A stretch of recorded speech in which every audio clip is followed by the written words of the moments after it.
Chères auditrices et auditeurs de RCJ, dans ma dernière chronique, qui était aussi la première sur cette antenne, j'avais évoqué ces tenues religieuses ou laïques et la liberté absolue de les porter, ce brassage culturel et cultuel qui font la beauté de Paris.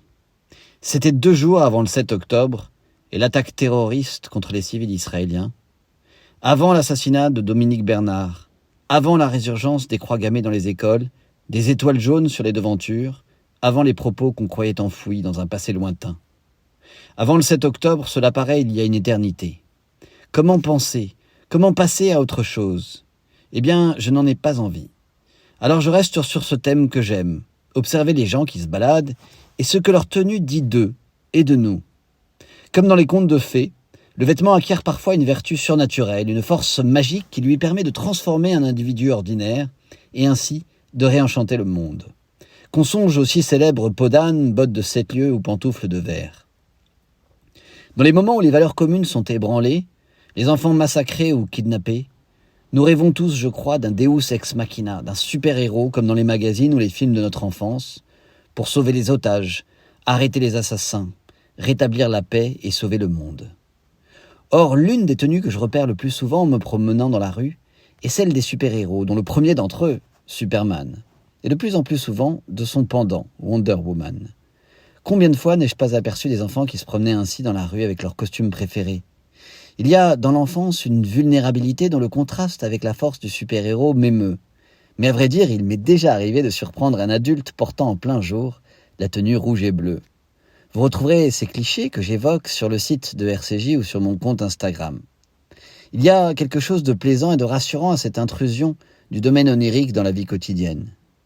Le costume du super-héros ou de la super-héroïne, à la ville des personnages ordinaires, à l'image célèbre d'un Clark Kent à lunettes, timide et maladroit, semble remplir 2 fonctions, à la fois celle d'identification, il suffit de revêtir un bout de tissu et le tour est joué, et en même temps celle de valorisation de la qualité d'humilité qui est propre au super-héros, celui dont l'identité reste insoupçonnée grâce à la tenue occultante, à la cape et parfois à un masque. Je me souviens d'un épisode de la série Seinfeld où les protagonistes se demandaient pendant tout l'épisode si les super-héros portaient un slip sous leur costume. Le super-héros est un humain ordinaire qui devient extraordinaire lorsqu'il revêt son costume. Si les super-héros des comics sont les héritiers assumés des héros de la mythologie grecque, et beaucoup d'entre eux y font référence explicite d'ailleurs, ils naissent aussi dans un contexte historique bien précis. Leur invention coïncide à peu près avec celle de la bande dessinée dans la version américaine des comics, et remonte aux années 30, au moment de la montée du fascisme et du nazisme. Très vite d'ailleurs, ils sont enrôlés dans l'effort de guerre américain. Et quand je songe à Superman, forme de surhomme qui se sacrifie pour les humains et qui doit à la fois à l'Ancien et au Nouveau Testament, après tout le vrai nom de Clark Kent est Kal-El, presque la voix de Dieu, je pense toujours à ce livre magnifique de Michael Chabon, The Fabulous Adventures of Cavalier and Clay, traduit en français depuis. Il y adapte librement l'histoire de l'invention du super-homme par Jerry Siegel et Joe Shuster pour Action Comics en 1933.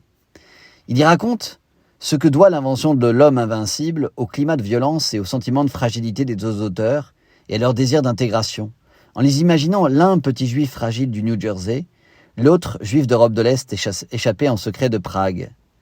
Adepte de ces livres, j'avais eu la chance de rencontrer Michael Chabon quand il était venu en 2007 à l'invitation du Musée d'art et d'histoire du judaïsme à l'occasion d'une exposition sur les super-héros et la BD intitulée « De Superman au chat du rabbin ». On y retrouvait déjà les BD de Johann Sfar, qui est de retour hommage ces jours-ci avec une expo, cette fois qui lui est entièrement dédiée. Dans une prochaine chronique, je parlerai d'autres héros invisibles que j'aime saisir dans la rue, les héros du quotidien qui nettoient, réparent et façonnent nos rues, parfois la nuit. Mais en attendant, longue vie à nos petits super-héros du coin de la rue. À bientôt.